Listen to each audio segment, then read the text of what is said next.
जय Hind students. Class 9th exercise 14.4।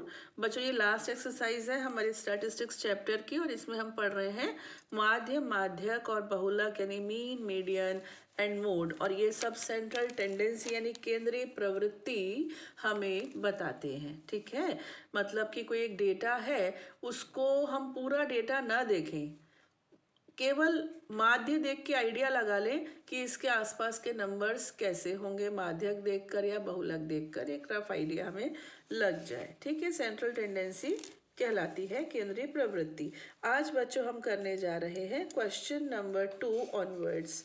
तो question number 2 है, गणित की परीक्षा में 15 विद्यार्थियों ने 100 में से निम्नलिखित अंक प्राप्त किए। In a mathematics test given to 15 students the following marks out of 100 are recorded. ऐसे रख दिया, इंडिविजुअल सीरीज है, ये रॉ डेटा है। ठीक है, इन आंकड़ों के माध्य, माध्यक और बहुलक ज्ञात कीजिए। Find the mean, median and mode of this data. Okay, तो अब आपको हम समझा चुके हैं। अगर आपको समझना है दोबारा तो डिस्क्रिप्शन बॉक्स में जो लिंक है उसको क्लिक कीजिए और दोबारा समझ लीजिए।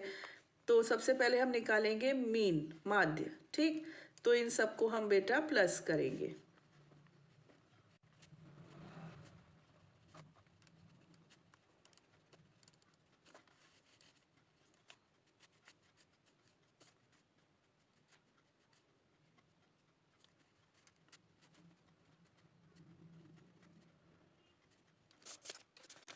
तो बच्चों ये हो गया मीन 54.8। ठीक, क्या किया मैंने, sum of all observations upon number of observations, कुल आंकड़ों का योग बटे आंकड़ों की संख्या। यही एक रूल होता है कॉमन सभी प्रकार की सीरीज में।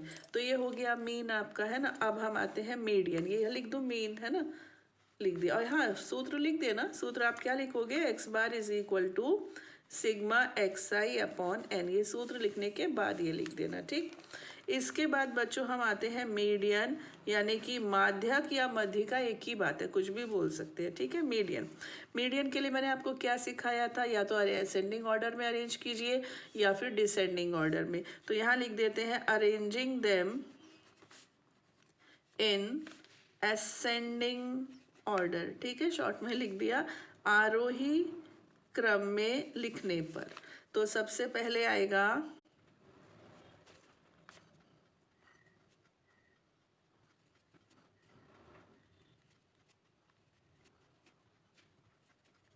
अब यहाँ पर n कितना है, 15, जो कि कैसा है, विषम।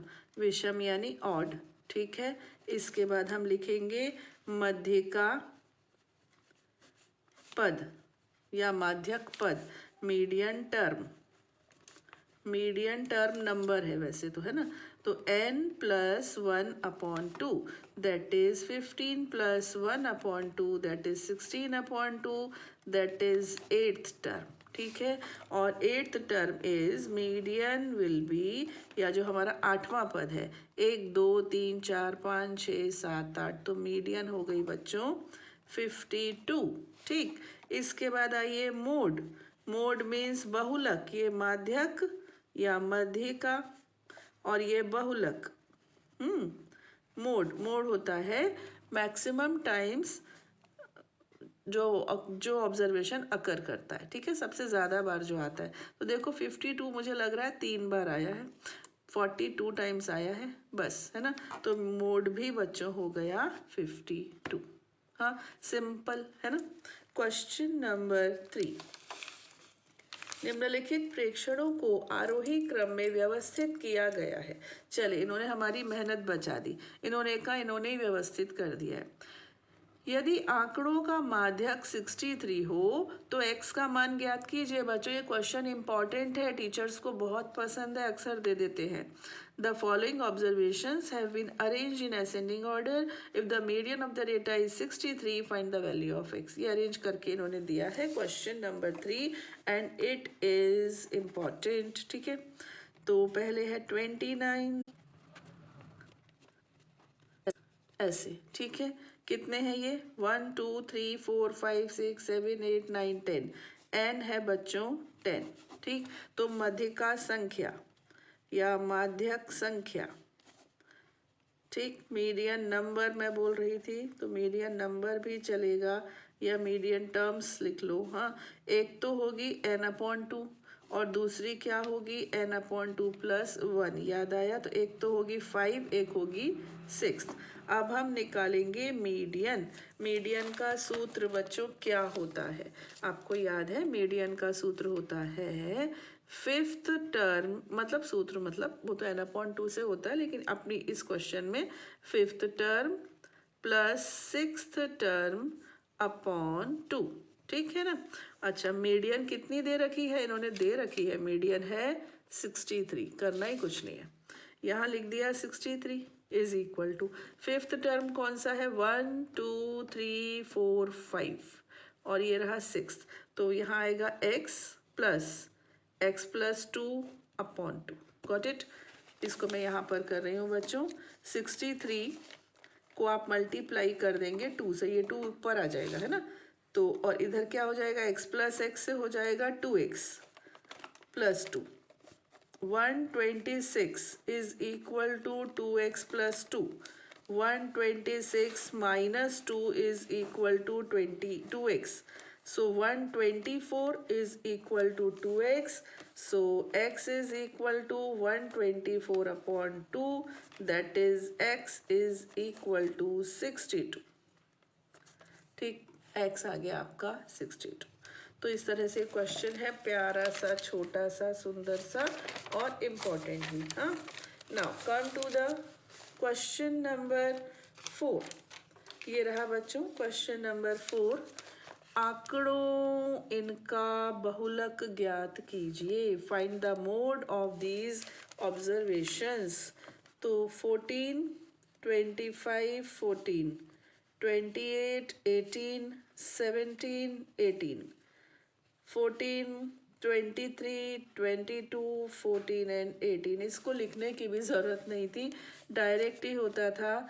और बच्चों लिख लेना एक शब्द में, एक सेंटेंस में कि मोस्ट अकरिंग नंबर इज 14। सबसे ज़्यादा बार मुझे 14 नज़र आया। Most occurring observation is 14। So mode is 4। आवृत्ति सबसे ज़्यादा बारंबारता 14 की है, अतः इसका बहुलक 14 होगा, है ना। और चेक कर ले बच्चों, 25 नहीं है, 14 हो गया, 28, 18, 18, 1 2 3, 3 बार है, बच गए। हाँ, सबसे ज़्यादा बार 14 ही है। दो बहुलक नहीं होते, दो होते हैं तो उनका भी फिर मीन ले लिया जाता है, ठीक है। Now come to the question number 5। निम्न सारणी से एक फैक्ट्री में काम कर रहे 60 कर्मचारियों का माध्य वेतन ज्ञात कीजिए। ये थोड़ा स्टैंडर्ड का क्वेश्चन आया है ना, अभी तक तो हंसी मजाक चल रहा था। Find the mean salary of 60 workers of a factory from the following table. मैं फटाफट बच्चों टेबल बना रही हूँ।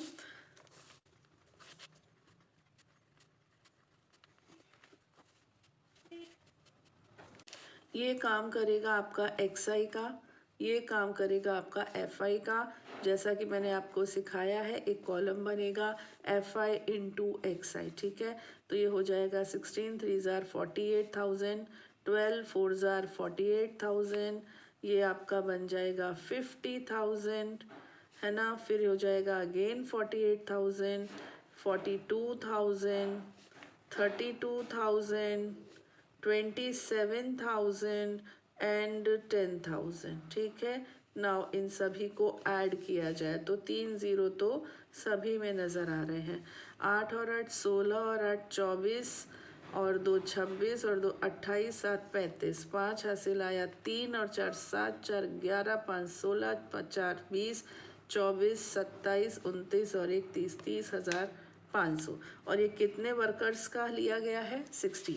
अब इसका फॉर्मूला मीन का क्या होता है बच्चों? x bar is equal to sigma FI/XI upon sigma FI। हाँ, अब आप मेरा पिछला वीडियो ज़रूर देख लेना अगर ये आपको कुछ विचित्र सा फील हो रहा है। तो बच्चों ये हो जाएगा आपका 30500 अपॉन 60। ओके, ये कैंसिल किया तो कि ये पूरा तो जाने वाला नहीं है, फिर भी हम यहाँ पर रफ में करें, डायरेक्ट कर लेते हैं, ठीक है। 6 1 ज़ा 6, 6 5 ज़ा 30, फिर आएगा 0 क्योंकि 5 में जाएगा तब इसको 50 मिल जाएगा।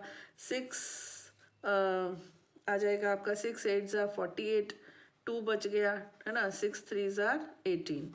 इसके बाद तो बाबा लाइन लग जाएगी किसकी, ये रिपीट होता जाएगा। ठीक है, 6 3 ज़ा 18 18 18, तो आपका एवरेज हो गया 5083.33 रुपीज़।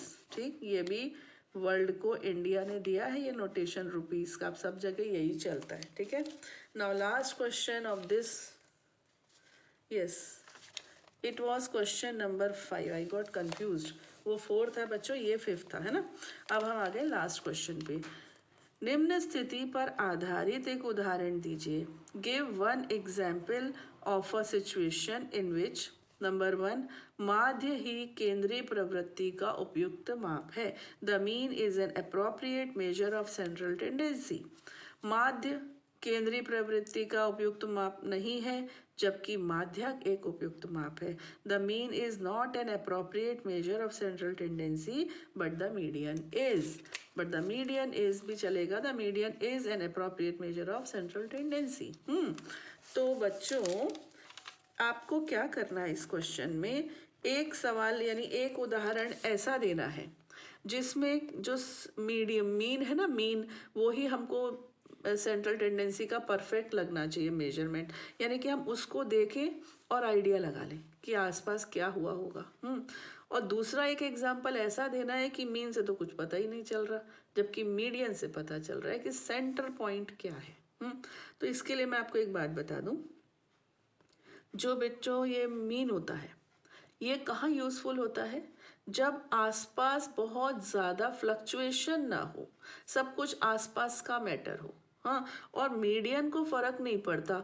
जैसे कि एक एग्जांपल लिया मैंने, मान लीजिए कि आपकी क्लास में जो बच्चे हैं 5 बच्चे लिए मैंने एट रेंडम, 5 बच्चे, उनकी पूछ ली हाइट। एक की है 155 सेंटीमीटर, एक की है 150, एक की है 152, एक की है 153, एक की है 151। और अब मैंने इसका मीन निकाला तो मुझे इन पांचों को जोड़ना पड़ेगा और 5 से ही डिवाइड करना पड़ेगा। तो 5 2 7 3 10 और 1 11, हाँ 1 2 3 4 5 25 और 1 26, 2 3 4 5 6 7 761/5। तो 5 1 ज़ा 5 26, 5 5 ज़ा 25, 5 2 ज़ा 10, 152.2 परफेक्ट। अगर मैं बोलूँगी ना हमारी क्लास में तो 152.2 के आसपास के बच्चे हैं, मतलब ज़्यादा है ना, कि 5 एग्जाम्पल के ले ली, समझो 50 है। ठीक है, तो आप मान लोगे कि हाँ ठीक है, कोई ज़्यादा से ज़्यादा हो सकता है कि 145 हो जाए, 148 हो जाए, हो सकता है कोई 160 हो जाए, इतना ही फ्लक्चुएशन होगा, इससे ज़्यादा नहीं। ठीक है, इतने में आ गया खली जैसा आदमी, उसकी हाइट कितनी है बाबा, उसकी मैंने ले ली, तो मेरा तो सारा बैलेंस बिगड़ गया।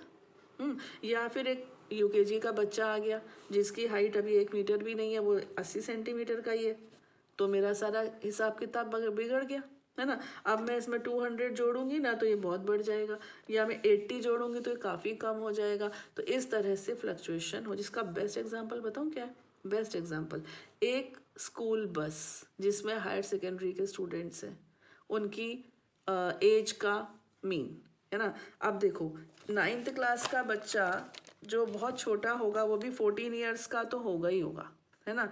और 12th का बच्चा बहुत बड़ा भी होगा तो भी वो 19 होगा। हाँ, अब इसमें कुछ महीने महीने जोड़ लो, तो 14 से 19 के बीच के बच्चे हैं, इनका एवरेज लिया तो आइडिया भी ऐसी 15-16 के आसपास मीन आ जाएगा।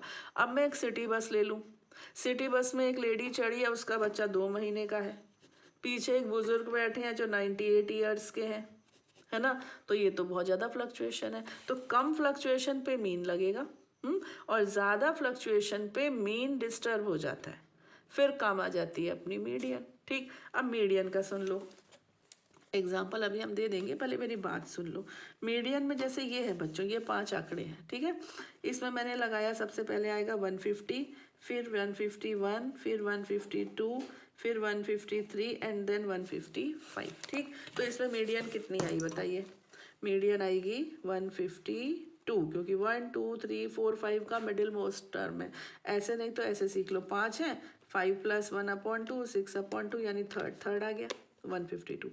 अब अगर एक बच्चा जैसे कि मैंने कहा यूकेजी का आ गया, वो यहाँ आके खड़ा हो गया, मीडियन को कोई फर्क नहीं पड़ा, एक इधर आके खड़ा हो गया, ये समझो 150 वाला 30 है, 30 क्यों 80 है, ठीक है, 150 नहीं है, ये 80 है, तो कोई फर्क नहीं पड़ा। ये 150 नहीं, 55 नहीं, 200 है, तो भी मीडियन 152, क्योंकि मिडिल मोस्ट टर्म है ना। तो बहुत लंबी बड़ी और बहुत छोटी वैल्यूज से मीडियन को फर्क नहीं पड़ता है, ऑल्दो मीन को पड़ता है, ठीक है। तो अब कोई भी एग्जांपल आप ले लेना, कोई भी, जैसे कि मीन का तो यही रख लो, फर्स्ट पार्ट में एक एग्जांपल, इसमें मीन परफेक्ट है, ठीक है, और दूसरे में मीन नहीं है, मीडियन है, इसके लिए आप ले लो 2, 8, इसके बाद 16, 32, 98, 200, 1000, ऐसा कुछ भी। 1 2 3 4 5 6 7 है, तो 1 2 3 4 32 will be the median, middle most term ये हो गया, ठीक है। तो इस तरह से ये कोई भी दो एग्जाम्पल आप दे सकते हो अपनी पसंद से, कोई भी दो एग्जाम्पल्स, बस ध्यान रखना मीन में आजू बाजू का ही होना चाहिए, ठीक है। तो इस तरह से हमारा चैप्टर 14 आज खत्म हो जाता है। अब हम मिलेंगे प्रोबेबिलिटी, जो बहुत इंटरेस्टिंग चैप्टर है, मज़ेदार चैप्टर है, आपको अच्छा लगेगा करने में। तब तक के लिए खुश रहिए, आबाद रहिए, पढ़ते रहिए और बढ़ते रहिए। जय हिंद।